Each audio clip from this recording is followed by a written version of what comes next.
BRS ను చేర్చుకోవాలన్న CM KCR విజ్ఞప్తిని తిరస్కరించారని ప్రధానమంత్రి నరేంద్ర మోదీ చేసిన వ్యాఖ్యలకు మంత్రి కేటీఆర్ కౌంటర్ ఇచ్చారు. తెలంగాణ రాష్ట్రం ఏర్పడిన తర్వాత తాము ఏ పార్టీతోనూ పొత్తు పెట్టుకోలేదని మంత్రి కేటీఆర్ స్పష్టం చేశారు. తమకు ఆ అవసరం కూడా లేదన్నారు. ఇతర పార్టీల నుంచి ఎన్ని విజ్ఞప్తులొచ్చినా పట్టించుకోలేదన్నారు.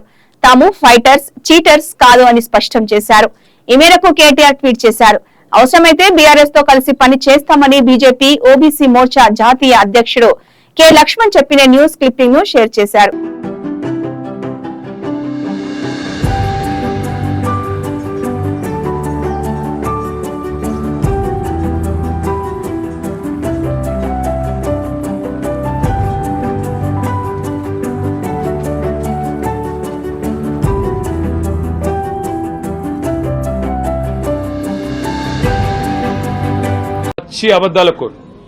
That is the reason why this party, BJP, is called the biggest jute factory of India.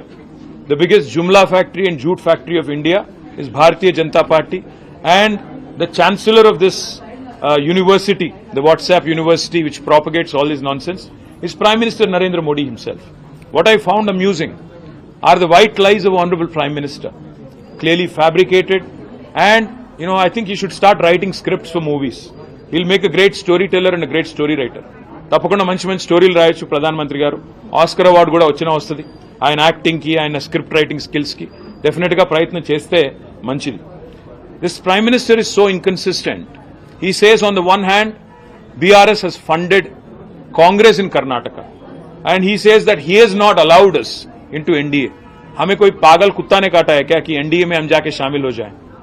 आज पूरे के पूरे पार्टी आपको एनडीए को छोड़ के बाहर जा रहे हैं. आपको अगर आप देखेंगे, शिवसेना छोड़ के गई है आपको, जनता दल यू आपको छोड़ के गई है, तेलुगु देशम आपको छोड़ के गई है, शिरोमणि अकाली दल आपको छोड़ के गई है. साथ है कौन आपके?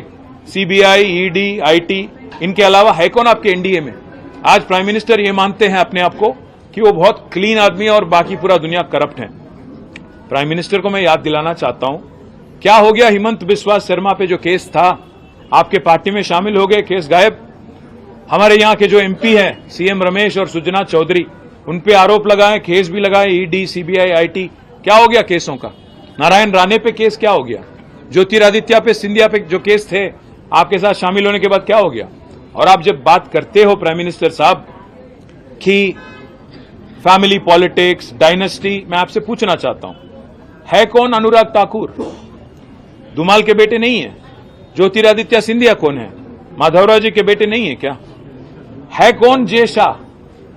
कोई क्रिकेटर है? कोई बहुत बड़े कोच हैं? कौन है जय शाह? क्या आपने उनको BCCI के जनरल सेक्रेटरी बना दिया? आप जब बात करते हो प्रधानमंत्री जी, सोच के संभल के करना, क्योंकि केसीआर फाइटर है, वो चीटर के साथ काम नहीं करते. केसीआर जी कभी भी जिंदगी में आप जैसे लीडरों के साथ, आप जैसे पार्टियों के साथ कोई समझौता नहीं करेंगे. हम पूरे विश्वास के साथ ये कहते हैं, हम कोई दिल्ली के गुलाम नहीं है, हम गुजरात के गुलाम नहीं है, दिल्ली के गुलाम नहीं है. हम तेलंगाना जनता के आशीर्वाद से आज तेलंगाना में 2 बार चुने गए. डेमोक्रेटिकली इलेक्टेड गवर्नमेंट हमारी है. अगर आपको लगता है कि आपके डराने से, आपके चिल्लाने से, आपका गला फाड़ फाड़ के बोलने से लोग यहां पे बहक जाएंगे और एक बहकावे में आएंगे, तो आपकी नादानी है. और एक बात भी मैं कहता हूं, उन्होंने ये भी कहा कि हमारे चीफ मिनिस्टर ने उनके पास जाके परमिशन लिया कि मुझे चीफ मिनिस्टर बनाना था.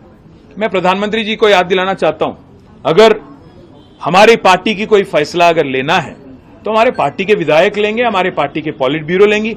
आपसे नो ऑब्जेक्शन सर्टिफिकेट लेने की क्या नौबत आ पड़ी है? हमें कोई फर्क नहीं पड़ता कि मोदी या बीजेपी क्या मानती है, क्या किसको देखना चाहती है. यहाँ पे तेलंगाना जनता आज केसीआर जी को तीसरी बार मुख्यमंत्री बनाने के लिए, चुनने के लिए तैयार है. आप कितना भी गला फाड़ लें, कितना कुछ भी बोल लें और कितने भी झूठ बोल लें, जितने भी सफेद झूठ आप बोलें, आप कुछ भी नहीं कर पाएंगे. और मैं आज चैलेंज करता हूं बीजेपी को. पिछली बार जो चुनाव हुए थे तेलंगाना में 2018 में, आपके 105 विधानसभा के कैंडिडेट की डिपॉजिट जब्त हो गई, जमानत जब्त हो गई थी. मैं चैलेंज करता हूं, अगर दम है बीजेपी में, नड्डा में, अमित शाह में, नरेंद्र मोदी में और जितने भी और लीडर हैं, आइए. Tourist sir welcome to Telangana, हमें कोई इतराज नहीं. आप आइए, गला फाड़ फाड़ के बोलिए, तेलंगाना जनता को समझाइए कि किया क्या आपने तेलंगाना के लिए पिछले 9 साल में, और कोई अगर वोट देना भी चाहे तो क्यों दें आपको। मैं चैलेंज करता हूं, पिछली बार 105 सीटों में आपकी जमानत जब्त हो गई थी, इस बार 110 सीटों में आपकी जमानत जब्त हो जाएगी, और इस बार आपको एक भी एमपी आपको तेलंगाना से नहीं मिलेगा, क्योंकि आप इतने झूठ बोल चुके हो, इतने कारनामे कर चुके हो। और सबसे अहम बात ये पूछना चाहता हूं प्राइम मिनिस्टर, आप ये मानते हो अपने आप को कि आप बहुत ही साफ इंसान हो, बहुत ही करप्ट क्या बोलते हैं उनको, क्लीन इंसान हो,